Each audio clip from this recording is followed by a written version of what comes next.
Good morning, good evening, good afternoon, wherever this message may find you. You know, it's your girl, G's Louise. I wanted to get on here and talk about, you know, our victim mentalities.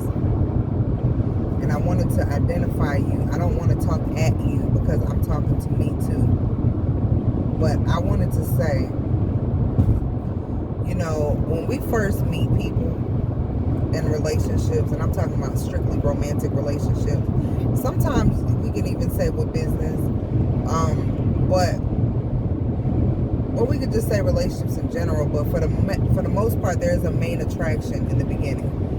And when I say a main attraction, I'm speaking of, it could be, you know, a sexual attraction to that person. It could be like, you're so mesmerized by, you know, that person's swag, or maybe their lifestyle, or their beauty, their outer beauty, even sometimes their inner beauty. But mainly it's an attraction of like an energy pool, maybe like just a sexual attraction. And if it's in business, the attraction of the dollar amount, of how much you're going to make on this deal or whatever. And sometimes all deals aren't good deals, and all money ain't good money. Every dollar ain't for you. You know, just because a nigga like you, that don't mean he for you.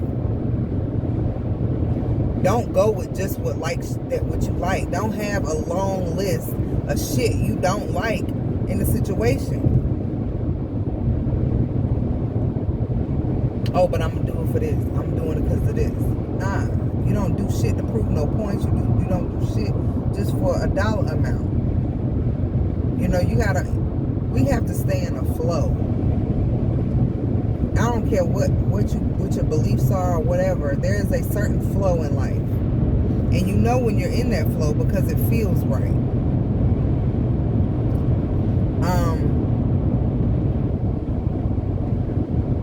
Now, when you have, let's just say you and somebody get together and you guys are really into each other, right? A lot of times what happens is we become deaf or something. Like all of a sudden you can't hear, because there is a whole lot that happens in the beginning of the relationship, and that is the foundation of where you all stand, and that is the most pivotal time. And sometimes we kind of just go off, we throw away what it is that we really know, for like the feeling that, and it's a karmic feeling. It's toxic, because it can be like one of those butterfly, like you just feel so good, but you get that confused. You get that really confused, and it's easy to do that. But this is what you got to do. You got to pay attention as you're meeting people and you're bringing them into your lives, and you got to see what the energy is, what frequency these people are on, because whatever frequency they're on, you're on that frequency because you're tuned in to them. You're able to attract them into your life. It's just like me. If I dial a certain number, I can only get in contact with that particular person. I can't dial Kim and get Lisa. You know what I'm saying? It's impossible. If I'm dialing Kim, that is the only person that I'm going to be able to contact. That's the frequency that I'm on. And sometimes we like to blame others for our personal misunderstandings, our personal confusion. Because if there is confusion in a situation, I want you to understand you have to take a step back and realize, okay, this is the accountability part. Okay, so why did I really deal with this person? Why do I have codependency issues? Do I feel like I have to have somebody there in order for me to feel good about me? Do I have to Do I have a sex problem? Do I want to, you know, like, what is your reasoning for having this person in your life? That's what you need to go back to when the energy between you two becomes stagnant. Because, and then you have to find your part that you play in it. You have to find the part that you play in the energy being stagnant. Because there is a part that's being played. There's two roles. It's two people. And once you can figure out what your role is, then you can then figure out how you need to move from there. Because anything that you tolerate or deal with beyond a certain point, once that energy becomes stagnant and you realize that you've peeped that and you still continue to go in with that, at that point it is on you. It's on you. You know what you know, and that's it. You know what you know. So no matter what outsiders tell you, or you know, you ever be like, well, I'm gonna leave him, and then somebody's like, no, don't do that. Oh, first of all, they're not in the situation. Okay, these outsider people that are not in actually doing the direct interaction with these people that you want to separate from. Yeah, those people are on the outside, so they can only give you an advice based upon what they are seeing or how they personally feel. That doesn't necessarily mean that it's the right move for you. I know women that stayed and men that stayed in relationships because other people are like, oh, but you ain't gonna find another good. But you clearly know that this is not it. Because at the end of the day, everybody has certain needs that need to be met. And we get our needs met through different energies in different situations. Okay? Just like when you have a group of friends. I was telling my homeboy yesterday, I have a group of friends that are my friends. They connect with me because they're my friends. I don't believe in mixing and mingling friends. I'm not saying that you can't have your friends in the same room as another set of people. I'm not saying that. Like, there is always, you know, you can be a level of being cordial. But I'm speaking about, when I say mixing people up and energies, it's very important that you understand that a lot of people, these people ain't they're your friends. So they do something for you. Particularly you. Not anyone else. You made that connection. So those are your friends, you know. And I think that in relationships, when they go wrong, and I call it stagnant energy, meaning it's not moving forward. And sometimes that stagnant energy can turn into all kind of different shit. It can branch off to anger, hate, resentment. You know, there's so many different emotions that can come from being in a stagnant relationship that's not moving, that's not growing. And if it's not growing, it's what? It's dead. And therefore what? You gotta leave it where it's at. You can't carry around dead shit. I mean, you can, but like I said, that's like climbing a mountain with a fucking stove, a microwave, a bike. I mean, it's too much shit.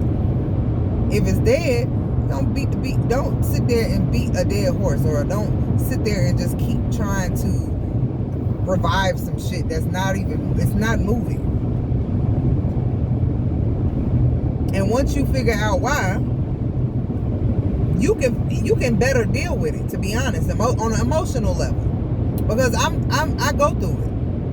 When I'm dealing with stuff and I see my relationships are not growing, or we're not moving, and it feels stuck, or we're feeling, you know, the conversations are getting more and more, you know, it's exciting. You're not really happy to see the motherfucker when they calling, you know, as happy as you were before. Like, those feelings that you had before are not actually the same, because you might have realized some things about their personality that were not in alignment with who you thought they were, or you might have, you know, went through something with them where they actually did something, you know, that hurt, that spilled over and hurt you and bothered you or made you feel really bad, or triggered something that you've already been feeling about yourself, or you've been already, something that you've already went through. So at that point, that person is no longer making you feel, well, I like to say that nobody can make you feel anyway, which is very hard to swallow, because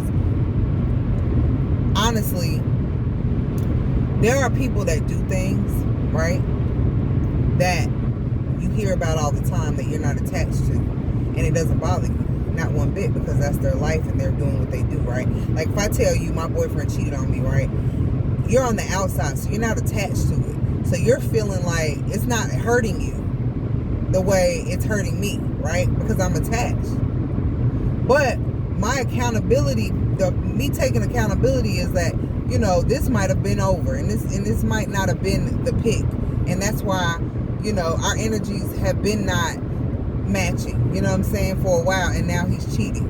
You know what I'm saying? These are things where I need to, you gotta be willing to, when I tell you this shit is hard work, but when I tell you it's so liberating, when I tell you, when you look in the mirror and be like, you know what, I don't want to do this. Because I know people, like I said, that stayed in relationships for years. I'm talking about years.